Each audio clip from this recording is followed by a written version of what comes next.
नमस्ते, आप सभी का स्वागत है आज के परमहंस योगानंदा के साथ वार्तालाप में। और आज के वार्तालाप में हम योगानंद जी के कुछ शब्द पढ़ेंगे जो है इच्छाओं के बारे में। तो क्यों ना मैं पहले आज एक वार्तालाप से शुरू करूं और फिर हम अपनी चर्चा उसके बाद में रख सकते हैं।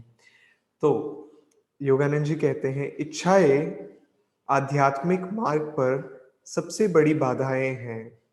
उन्होंने यानी योगानंद जी ने आगे कहा, मैं इसे एक युद्ध के रूप में देखता हूँ, जिस पर विजय पाने के लिए लोग संघर्ष कर रहे हैं।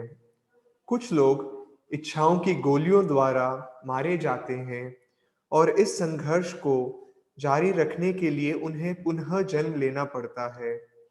अन्य बहुत कठिनाइयों के बाद उन पर विजय प्राप्त करके करते हैं और उन्हें इस भौतिक स्तर पर वापस आने की आवश्यकता नहीं है।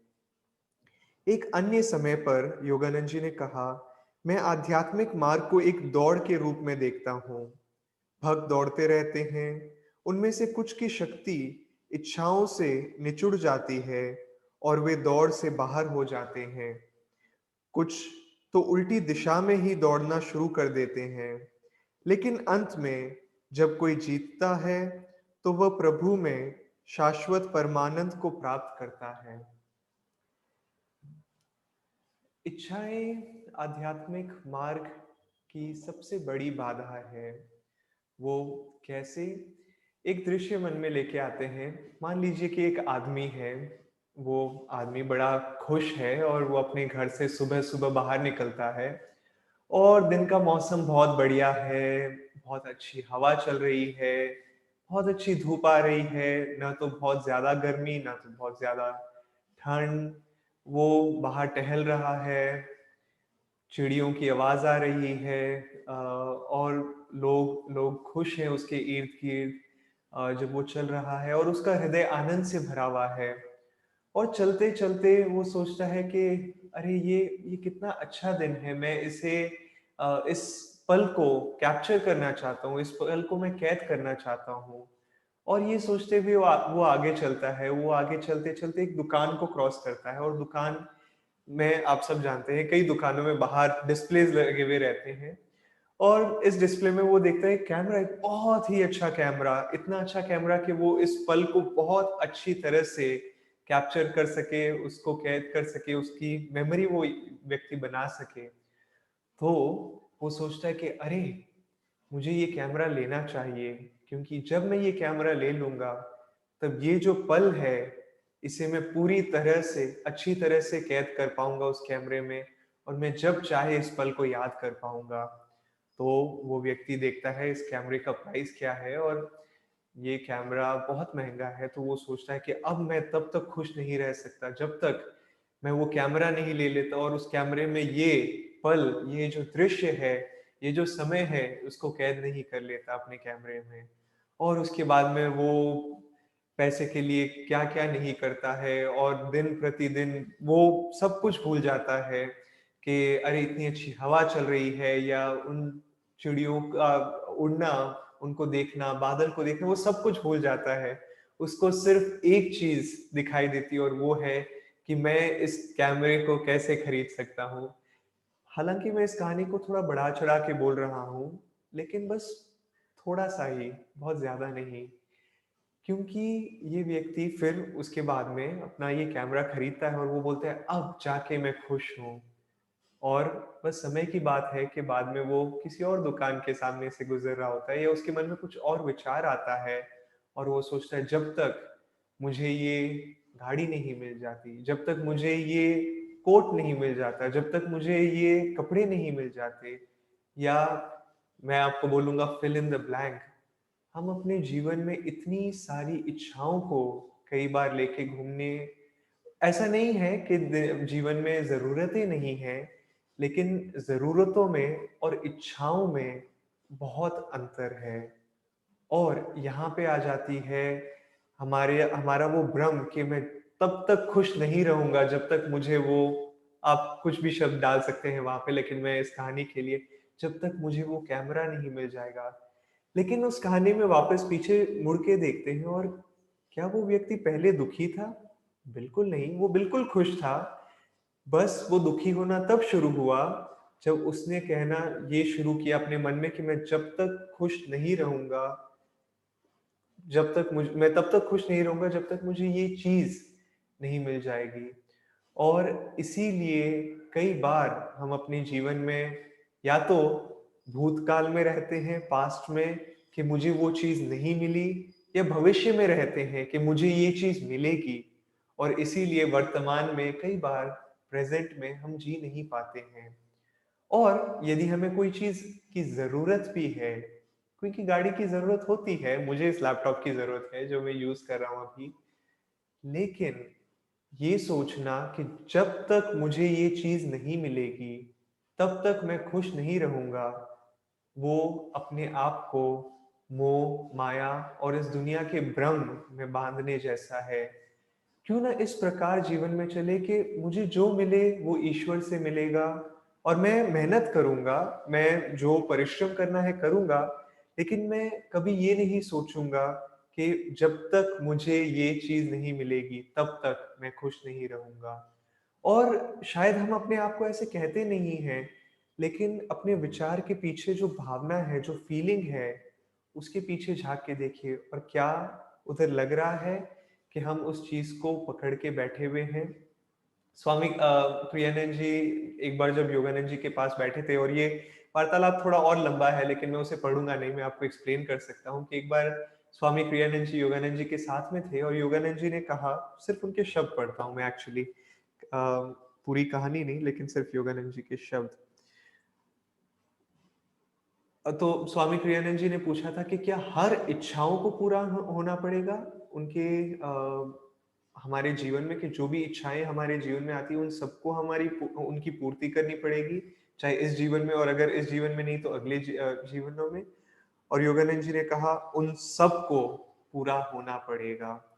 और आगे स्वामी जी ने ये भी पूछा था योगानंद जी से कि छोटी-मोटी इच्छाएँ भी, अगर बस चलते-चलते एक बार मेरे मन में कभी आ गया कि मुझे आइसक्रीम की इच्छा है, तो क्या मुझे आइसक्रीम के लिए भी उस इच्छा की पूर्ति करनी पड़ेगी, और अगर वो इच्छा पूरी नहीं हुई तो मुझे वापस जन्म लेना पड़ेगा? और योगानंद जी ने बोला कि हर एक इच्छा, लेकिन हमें इतना घबराने की ज़रूरत नहीं है, क्योंकि योगानंद जी ने ये भी कहा था कि जब परम आनंद में हम चले जाते हैं, तब ये जो छोटी-मोटी इच्छाएँ हैं, वो अपने आप गायब हो जाती है। क्योंकि स्वामी जी ने पूछा था, मुझे अच्छे खाने अच्छा खाना खाना पसंद है। ऐसा नहीं है कि मुझे इच्छा है, लेकिन मुझे पसंद है अच्छा खाना खाना। तो योगानंद जी ने कहा, नहीं घबराओ मत, जब परम आनंद आता है, when ecstasy come everything goes away, सब कुछ चला जाता है।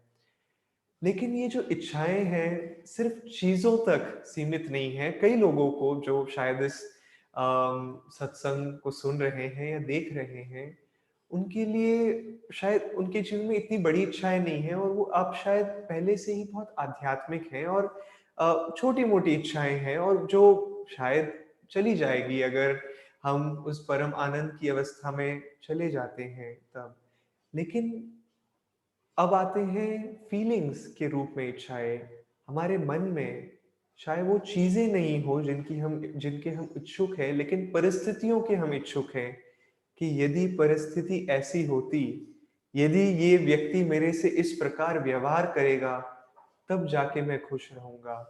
यदि ये व्यक्ति मुझे इस प्रकार आदर देगा, तब जाके मैं खुश रहूँगा। यदि मुझे समाज में ऐसा सम्मान मिलेगा, तब जाके मैं खुश रहूँगा। या क्योंकि ये व्यक्ति इस प्रकार मेरे प्रति व्यवहार कर रहा है, मैं खुश नहीं हूँ।